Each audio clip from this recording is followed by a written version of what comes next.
Hey, what's up guys, this is Jens from tactile.com, and today in this video we're going to take a closer look at the Moto G5 Plus.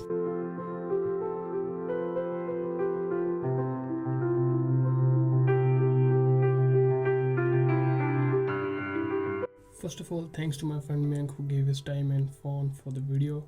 I really appreciate that. So this is the Moto G5 Plus, which is 32GB and 4GB variant in lunar grey color.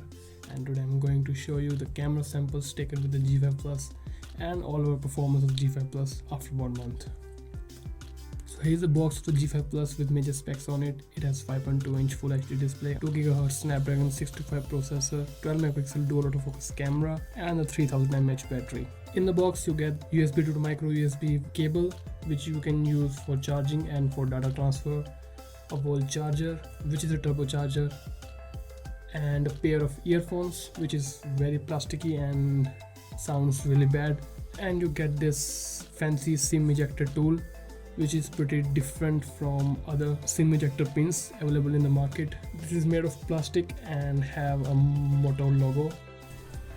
So here we have the device itself. The build quality is really good. Metal feels premium in hands, and button placements are pretty standard. On the right you get the power key and a volume rocker. On the top you get the dedicated SIM tray.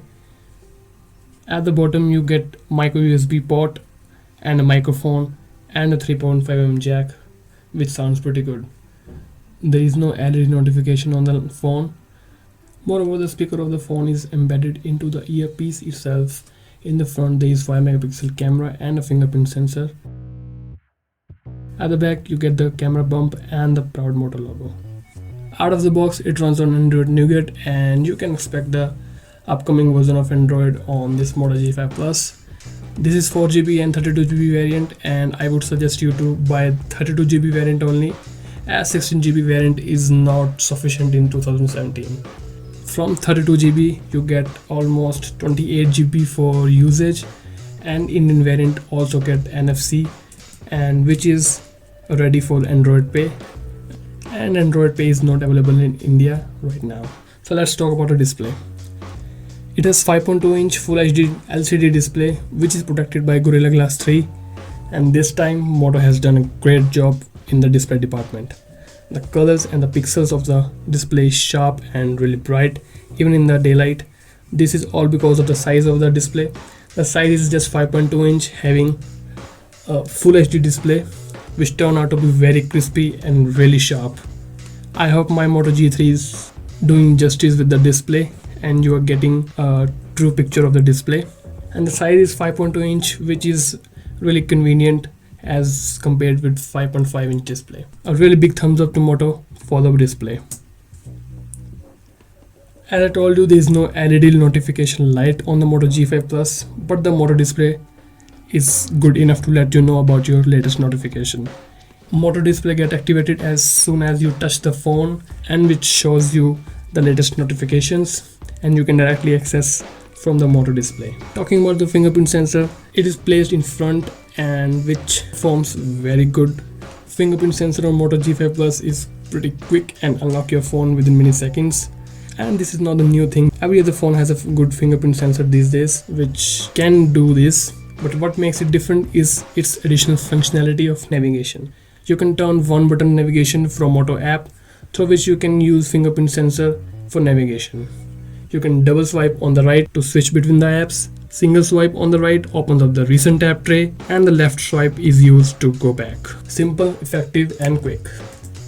This phone is 1 month old, having a lot of apps installed, and the performance of this phone is still buttery smooth. The multitasking on G5 Plus is simply breeze, thanks to stock Android, which is my anytime favorite user interface. No bloatware, no nothing, just good performance. Multitasking on Moto G5 Plus is really smooth. It does not give any lags. You can easily switch between the apps on the Moto G5 Plus, and it does not give any lags or any drop. The thing that I liked most in the Moto G5 Plus is a dedicated SIM tray. Yes, it has a dedicated SIM tray. That means you can use dual SIM cards and the micro SD card at the same time. But remember, if you are using the 4G data and if you want to use 4G on your Moto G5 Plus, you have to put the SIM in the SIM slot 1, because SIM slot 2 does not support 4G and LTE. And for those who are asking about the OTG compatibility, yes, the G5 Plus supports OTG. I'm using the SanDisk OTG pen drive, and you can use any normal pen drive using OTG adapter. There are some good OTG adapter in the description, you can check that out. Now let's talk about the camera. It has 12 megapixel f1.7 aperture camera with dual autofocus, and many people were saying that the camera on Moto G5 Plus is same as in the Galaxy S7 Edge. So to check that, we just taken some shots from S7 and G5 Plus. But first, take a look at the shots taken on the G5 Plus. The performance of the camera of the G5 Plus is really good in the daylight, but it really lacks sometimes when there is lack of light. In the indoor conditions or in the low light, the camera do give some noise in the pictures.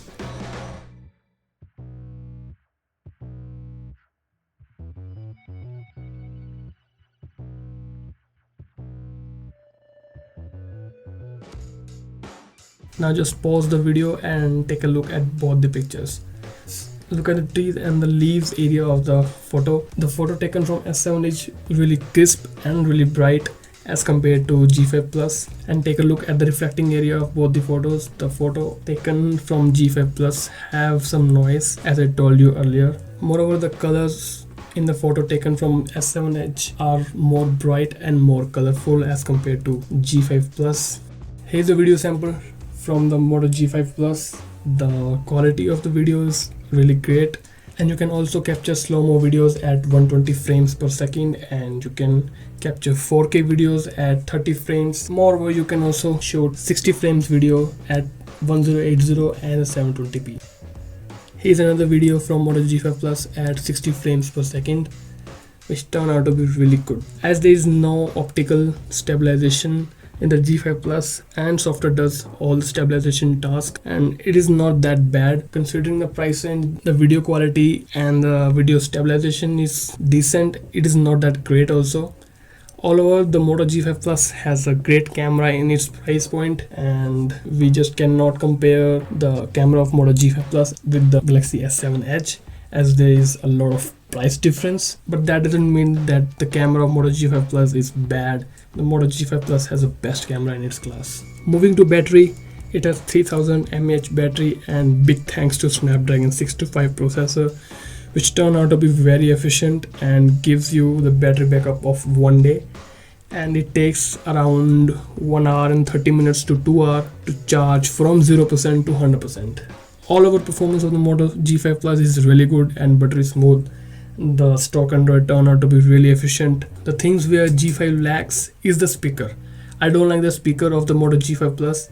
It is embedded into the earpiece, and the speaker is not that loud as we get in the Moto G3 and the Moto G2. And another thing where Moto should work is the design. The Moto should try to reduce the chin, and the chin of the Moto G series phones are always big, and that makes feel that phone is mid-range, and Moto should work on that. They should try to minimize the chin of the phones. Moto M has a small chin, which gives you a better design. Another thing I want to mention here is that the Moto G5 Plus don't have compass sensor, but believe me, that doesn't matter when you are using Google Maps for navigation.